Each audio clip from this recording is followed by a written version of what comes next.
अस्सलाम वालेकुम रहमतुल्लाहि व बरकातुहू। दोस्तों, एक लंबे अरसे के बाद से एक नए व्लॉग में आपका खुशामदीद करता हूं। मैं चला गया था इंडिया वैकेशन पे, एक अच्छा खासा वैकेशन वहां पे गुजारने के बाद से अभी मेरी वापसी हो चुकी है सऊदी अरेबिया। और वापस आते वक्त मैं अपने वालिदैन को, अपने पेरेंट्स को भी जो है अपने साथ में लेकर गया। जो लोग अपना मुल्क छोड़ करके किसी और मुल्क में काम करते हैं, अपने पेरेंट्स से, अपनों से दूर रहते हैं, वो इस चीज़ का एहसास कर सकते हैं कि अपने फैमिली के बिना, अपने पेरेंट्स के बिना, अपने भाइयों बहनों के बिना जो है कितना अधूरा लगता है किसी और मुल्क में रहना। तो भाई मैंने इस चीज़ का फ़ायदा उठाया। मैं अपने पेरेंट्स को लेके आ चुका हूँ उम्रा कराने के लिए इंशाल्लाह। तो आज का व्लॉग बहुत ही ज़्यादा इंटरेस्टिंग है भाई, बहुत ही इमोशनल भी है। इस वीडियो को मुकम्मल ज़रूर देखें आप।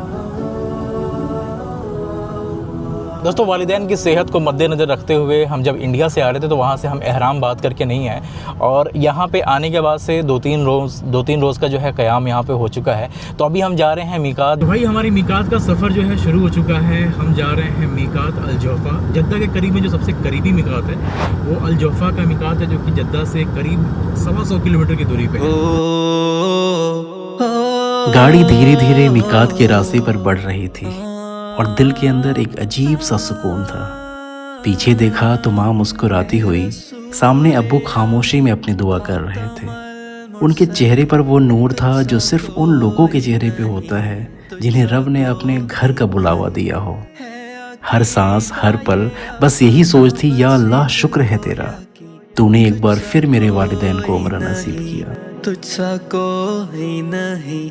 तो जिन भी शख्स को जद्दा से उम्रा करना होता है या फिर उस रास्ते से अगर उनका गुज़र होता है तो उनको उस मीकात पे जा कर के एहराम बांधना ज़रूरी होता है, वहाँ पे नियत करना ज़रूरी होता है अगर वो उम्रे के इरादे से हरम शरीफ को यानी कि मक्का को जा रहे हैं तो। अच्छा, ये जो रास्ता देख रहे हैं आप, ये मदीना रोड है। जद्दा से ये रास्ता जो है डायरेक्टली मदीना को जाता है।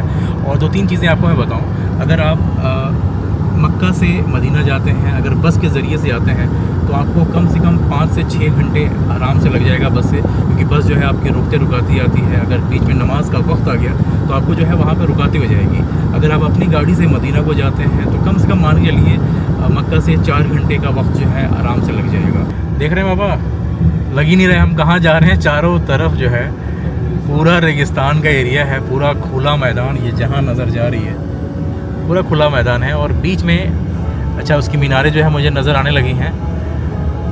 एक जगह है जिसे मीकात कहते हैं, जहाँ से लोग जाकर एहराम बांधते हैं। ठीक सामने वो मस्जिद मुझे दिखाई दे रही है। थोड़ी सी आबादी भी है शायद वहाँ पे।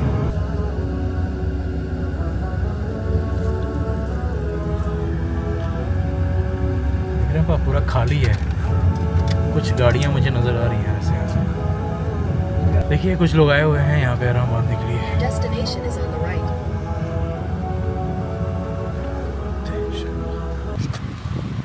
तो भाई अल्हम्दुलिल्लाह पहुँच चुके हैं मीकात। ये ठीक सामने जो आपको मस्जिद नज़र आ रही है ये मीकात है, मीकात अल जोफ़ा। कुछ गाड़ियाँ यहाँ पे नज़र आ रही हैं, लोग जो है एहराम बांधने के लिए आ रखे हैं। पूरे कह लीजिए पूरे रेगिस्तान के बीच में चारों तरफ खाली मैदान, और इस जगह पे एक छोटी सी मस्जिद, एक पॉइंट बनाया गया है जहाँ पे अगर इस रास्ते से किसी का गुज़र होता है और वो उम्रे का इरादा रखता है तो उसको इस जगह पे एहराम बांधना, नियत करना, और फिर यहाँ से वो रुख करते हैं मक्का की तरफ। तो ये मीकात है अल्हम्दुलिल्लाह, मीकात अल जोफ़ा, और यहाँ पे हम लोग आ चुके हैं अल्हम्दुलिल्लाह। चले बाबा।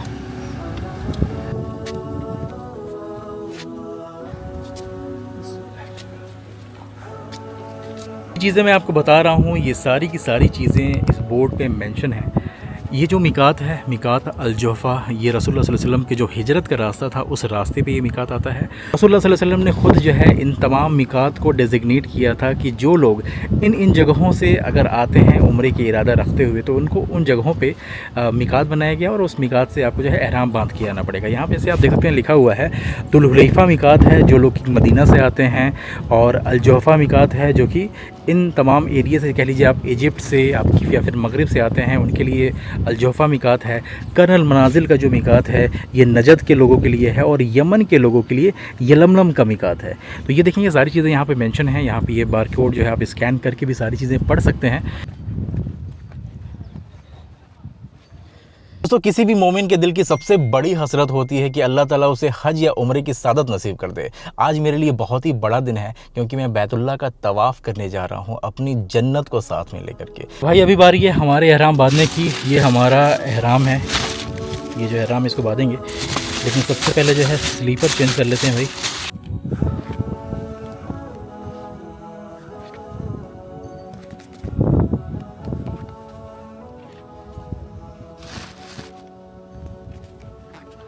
तो यहाँ राइट में देखेंगे ये वज़ू खाना है, ये राइट साइड में, और यहाँ पे वज़ू कर सकते हैं, गुस्ल कर सकते हैं।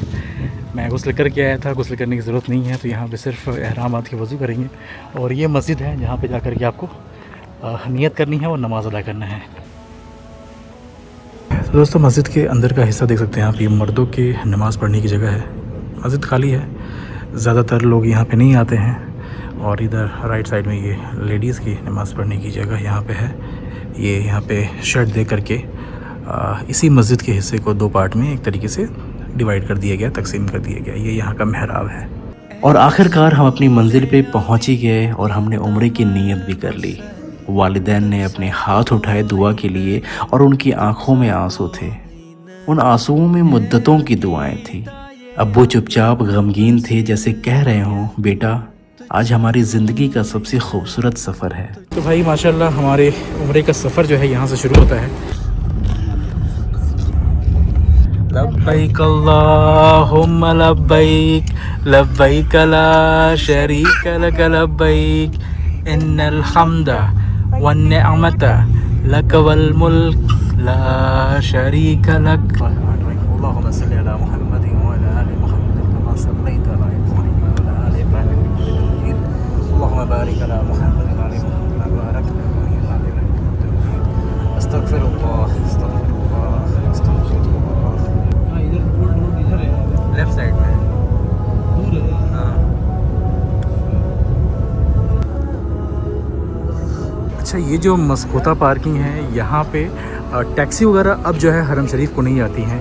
यहाँ से लाजिम आपको जो है बस करके ही जाना पड़ेगा। तो यहाँ पे आपको टिकट भी मिलेगा और यहाँ की बस लेकर के हम जो है हरम शरीफ को निकल रहे हैं इंशाल्लाह।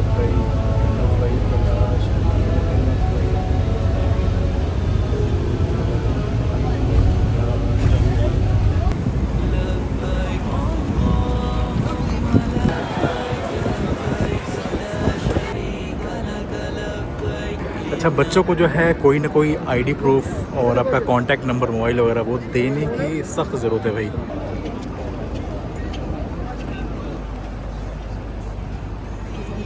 होगी क्या हंसी समा होगा, क्या हंसी घड़ी होगी, खानाए खुदा में जब मेरी हाज़री होगी, खानाए खुदा में जब मेरी हाज़री होगी। अल्हम्दुलिल्लाह तवाफ़ जो है हम लोग का मुकम्मल हो चुका है। यहाँ का नज़ारा देख सकते हैं भाई माशाल्लाह।